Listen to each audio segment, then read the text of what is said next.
far as agents, it's like finally you get to, get an agent that has a better name or some more pull with casting directors.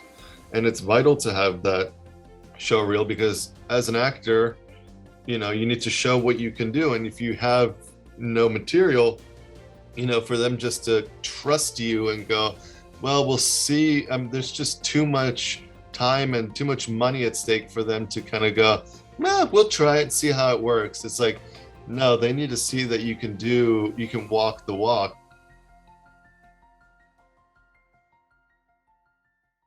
Our guest for this episode is rising actor Swen Temmel, who has already worked with some of the biggest names in the business, including co-star Bruce Willis in the action thriller Survive the Game. Here, Swen talks about his acting journey, providing industry insights, tips and tricks for aspiring actors. Welcome to Film Forums. My name is Aiysha Jebali and I have with me a special guest, Swen Temmel. Would you like to tell us a little bit about yourself? My name's Swen, and I was born in Austria, in Graz, and I moved here as a little kid with my family because my dad started businesses out here. And, went to school like a normal kid, and then decided that acting was my passion and my route.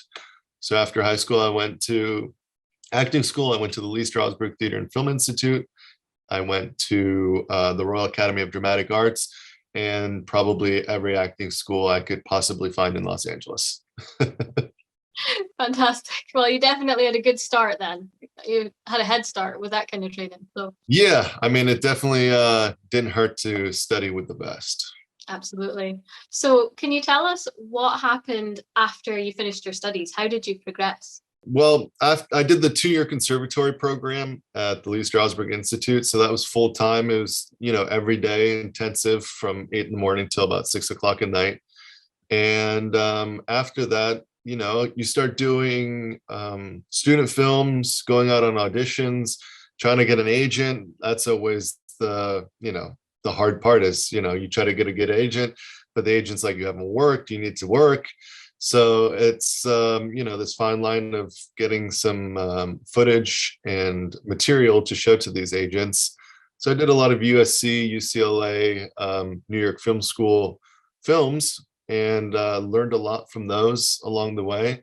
And then I was able to get an agent and then start going out on, bigger auditions for film, TV, commercials, and all that. Fantastic. That's a really good, robust answer for us, definitely. You mentioned there, about the kind of the chicken and the egg, what comes first, the agent or the work, and maybe we could kind of talk about that a little bit more, because I think it's something that every actor struggles with. So you mentioned pairing up with students in some of the really prestigious film schools. What kind of things did you learn from that experience? You like the film schools, as if you want to become a director or a cinematographer or cameraman, you have to go to school for it as well, just like I had to go to school for acting.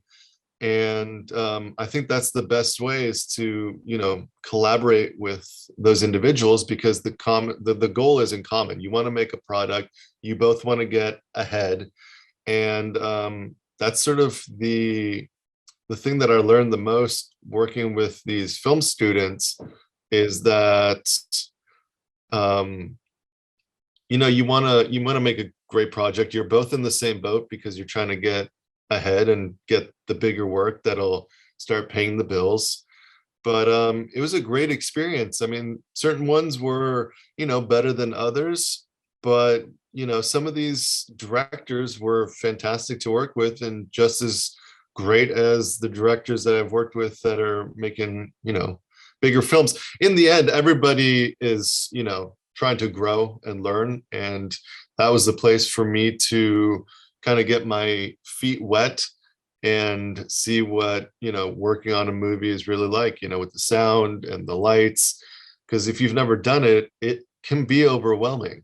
So for me, it was sort of like, the baby steps of doing those things. But for me at the time, it was like doing a movie, with the biggest people in the world. I imagine with them coming from a school like that, they probably had access to good equipment and also had, a decent amount of knowledge as well, even if it was at the beginning of their career, which I think can be a really good thing. Are there any drawbacks to doing this type of, say, unpaid student level or indie level work, other than, of course, you just don't get money? I don't think so. I mean, at the beginning of your career, it's vital that you do these, because it's the only form of work that, you know, you have a great chance of getting, because they're not really looking at the resume or what you've done or who you've worked with. It's more you go in an audition and they like you for the part and they want to work with you. So I don't think that there's really any downsides to doing these. Actually, the opposite. I think it could only help you as an actor and grow and, you know, be immersed in these situations, because it's, you know, some of these film schools, I mean, they have sound stages, they have the top of the line equipment, lights, sound, camera. I mean, they have, like you said, really state of the art equipment. So it's really not much different than working on a, you know, a bigger film. So I think there's only things that I could say that are positive from it. I don't think there's anything negative. And, you know, the pay, I mean, if you're trying to get into acting for the pay, then you're really getting into it for the wrong reasons, because for the most part, you know, you'll be struggling for a long time. No, I'm of the exact same opinion as you. There seems to be this kind of debate about, you know, everyone being paid, or is it okay to do unpaid work? And I think for me as an actor, my opinion is at the beginning of your career, unpaid work is what you're qualified to do, because you don't have the experience yet. You don't have the body of work yet to demand a certain pay. And also, you're not necessarily worth that yet, because you're still learning as well. You know what I mean? Exactly. I mean, it's sort of like becoming a lawyer and expecting to get the top law jobs. That's like, no, you got to start working in an office behind a desk and do the grunt work before you can, you know, work your way up to the top. And it's the same in acting. You got to start with the little things and work your way to the top. And obviously from doing those high quality productions, you were able to build up a showreel. What kind of difference did that make when you were applying then for the bigger auditions? Oh, it was a game changer, because they could see that I've done work. I mean, as far as agents, it's like finally you get to, you know, get an agent that has a better name or some more pull with casting directors. And it's vital to have that show reel, because as an actor, you know, you need to show what you can do. And if you have no material, you know, for them just to trust you and go, well, we'll see. There's just too much time and too much money at stake for them to kind of go, well, we'll try it, see how it works. It's like, no, they need to see that you can walk the walk. And with these student films, you're able to show those things.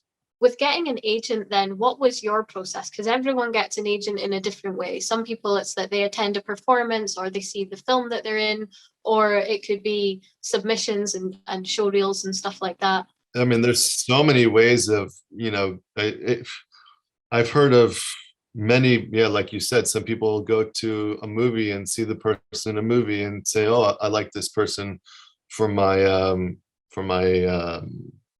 company. The way I did it is I kind of went through, you know, the boutique agencies and kind of saw what type of people they had. And if they didn't have as many types like I am, then I would write their name down and I would, you know, get a headshot and a resume and put it in a clear envelope so they could see it right away without having to open it up.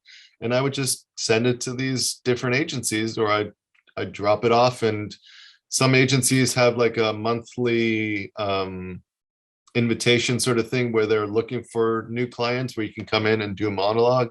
So some people do that.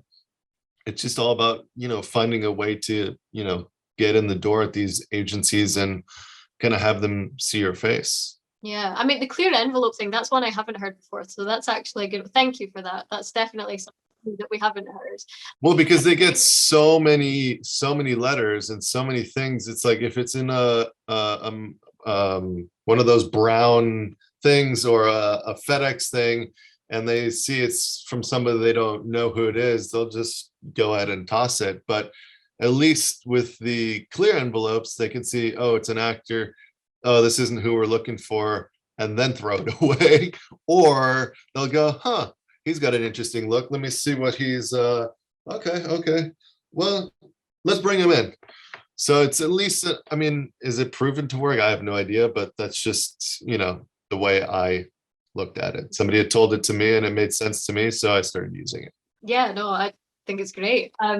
One other thing that I wanted to say, you touched on there about, looking at their website and seeing what kind of types they had and whether or not they were your type and if you could fill a gap for them.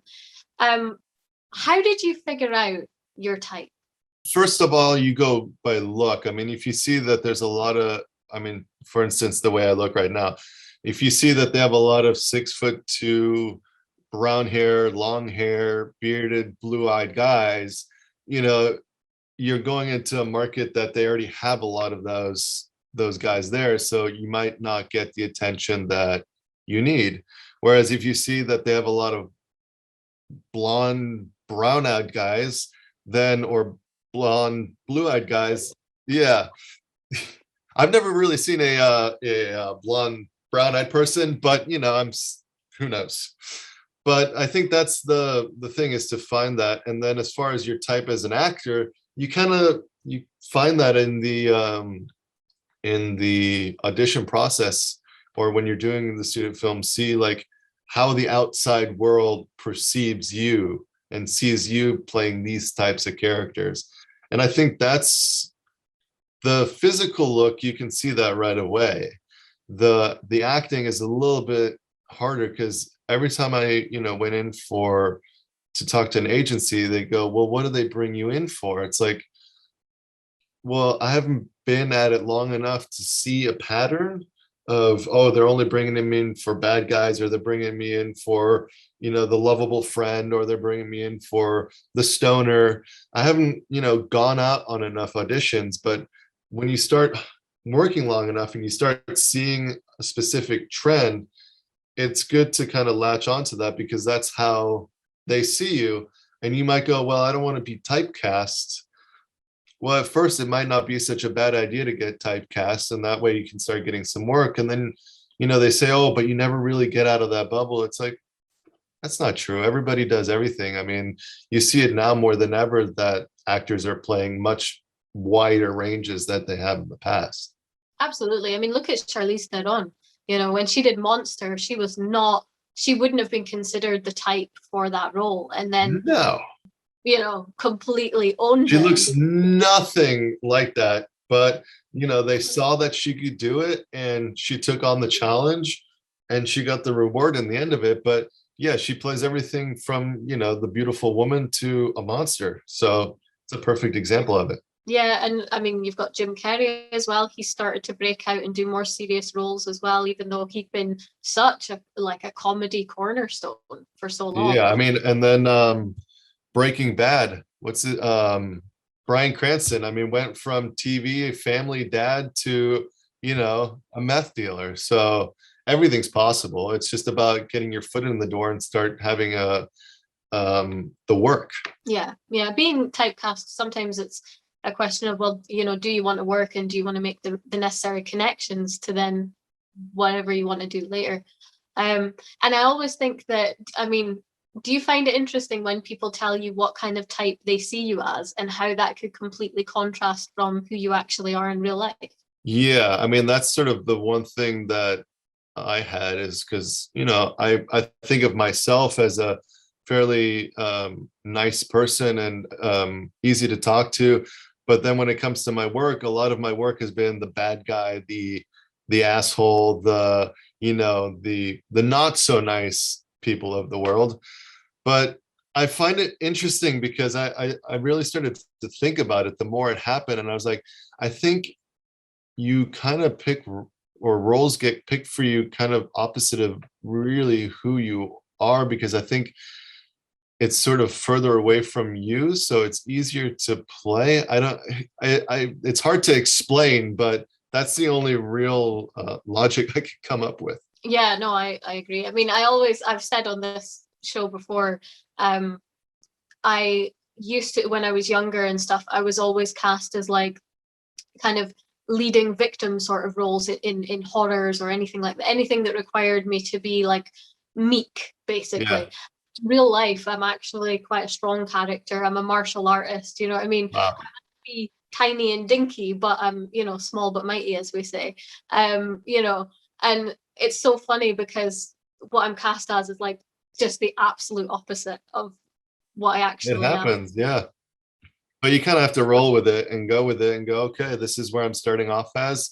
Let's do it. And then once I'm more established, then I can start picking what I want to do. Exactly. And talking of becoming more established, tell us a little bit about the film that you've got coming out now. And, you know, what did you learn from that experience? So the movie is called Survive the Game, and it's about two partners, my character and Bruce Willis's character, and we're detectives. We're after these drug lords, and I've had it with them, and I've decided, you know, enough is enough. There's no time but now. And I rush into the warehouse, and well, I run in a little bit too quick, and things escalate.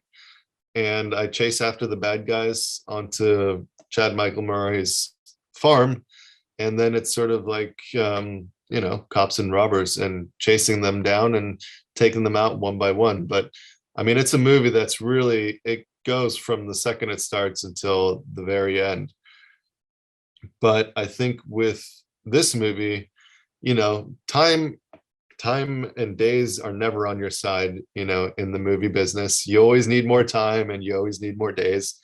So I think the one thing that I took away from this is to, when you make your choices as an actor, you know, it's choices that you make, and you're proud of the choices you make, but to not always be attached to them 100%, because things might happen that are out of your control that you can't possibly predict, and you might have to change something or tweak something to make it work with the situation at hand. And I think that's the one thing that I definitely learned on this one, is that no matter what choices you make, sometimes you have to adjust them a little bit to kind of go according with how the movie's going. Yeah, and to deliver what's expected of you. And editing can also, you know, really influence your performance or how you come across, things like that. And sometimes I think it's good as an actor to just be able to go in, do your best, and then let it go, you know? I mean, that's sort of, I mean, the mentality is with the auditions as well. It's like you get the audition, you do the best you can, and the rest is out of your control anyway. I mean, you see it the more you're in it, that sometimes it has nothing to do with your performance. It has to do with other factors that you couldn't possibly affect. And it's the same thing with the, you know, shooting a movie. It's, you make your choices, you do the best and absolute best you can. And then you have a director. I mean, our director, James, is fantastic. And I could trust him to tell me that was good, or let's try it like this, or maybe why don't we do it a little bit more like that? And then trust that he knows what he's doing, and he trusts you with what you're doing, and you can creatively grow and be comfortable with each other. So having a good director on a movie is vital, because as actors, we're always looking for confirmation that that take was good, or have the director go, okay, that was good, but let's just, you know, try it this way. So having the comfort with your director is vital too. You mentioned they're obviously working with big names like Bruce Willis and Chad Michael Murray. I remember growing up with Chad Michael Murray as my crush, you know. And what was that experience like for you? I mean, working with Chad is, you know, you meet him, from the second you meet him, he's just a really humble and nice person. And we had some great talks beforehand, but it, you know, there was a comfortability right away with, you know, you can tell right away when your partner, your acting scene partner, is taking it seriously, and when they're just there to do their lines. But he was there, committed 110%. He knew what he was doing. He knew what he wanted to do. And that helps you as an actor, because then you can, you know, work off each other, play off each other, and then try different ways, the same scene, but just try different ways. And like you said, in the editing process, you can, you know, piece together what works the best and what didn't. But working with Chad was a great experience, and I hope I get to do it again, because he was really, really fun to work with. And then working with Bruce, I mean, what can I say? The biggest action star in the world. Who hasn't seen Die Hard and all of his films? So working with him is, you know, I've worked with him in the past, but not to this extent. So it was definitely nerve-wracking at first, but there was, once, you know, action was said, it felt like we were partners for years. There's something about him that feels very comforting, and he took on the mentor role really well, and that's what made it feel like we were really partners.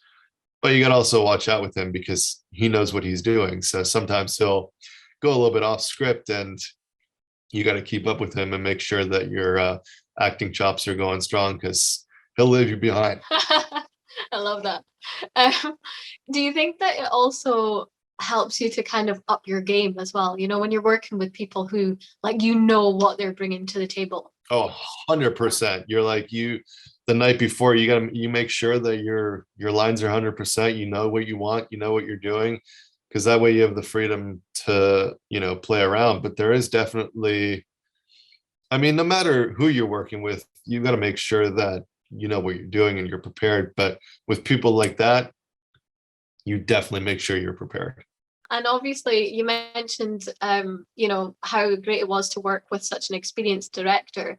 Have you ever had an experience where you were starstruck, either by, you know, a fellow actor or by, you know, working with one of your favorite directors or anything like that? I haven't really been starstruck by anybody, because it feels like we're both there to do the same thing.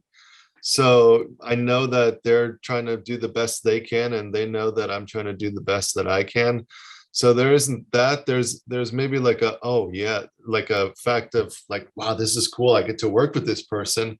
But I haven't worked with anybody that's been, you know, rude or mean. Everyone, you know, as far as an actor's concerned, they do this because they love it, and they're trying to do anything to help you bring out a better performance, and vice versa. And just to wrap up, if you could give one piece of advice to an actor, what would it be? I would say, no matter how tough the going is, don't stop, because you never know where the next big thing will come from. You might be at the end of your will or your end of your thing going, there's just no point.